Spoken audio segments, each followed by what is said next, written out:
శత్రువులు, మిత్రులు మన స్వంత కుటుంబంలోనే శత్రువులు ఉంటారు, మిత్రులు ఉంటారు. మన ఇంట్లో ఒక ఫంక్షన్ జరిగితే కొంతమంది మన బంధువులే మనకు శత్రువులుగా మారిపోతారు. నాకు సరిగా మర్యాదలు జరగలేదు, నన్ను చిన్నచూపు చూశారు అని బిగుసుకుపోతారు. వారిని మన దారికి తెచ్చుకోవటానికి మనం నానా తంటాలు పడాల్సి వస్తుంది. ఎవరో మళ్ళీ సయోధ్య కుదర్చాలి. ఈ భగవత్ సృష్టిని రాగద్వేషాలు అనే కళ్ళజోడుతో చూస్తాం.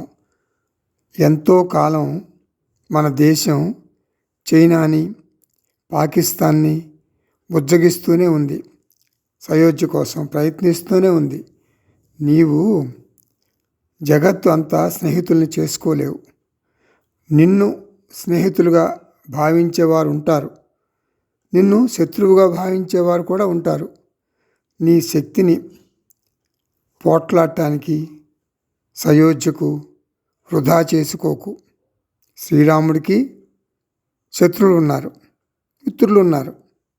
శ్రీకృష్ణుడికి కూడా శత్రువులు ఉన్నారు, మిత్రులు ఉన్నారు. సామాన్య మానవులమైనటువంటి మనం ఎంత?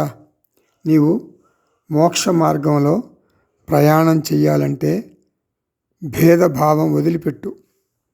అన్నిటా ఆత్మగా నేనే ఉన్నాను అనే ఆత్మదర్శనం చెయ్యి.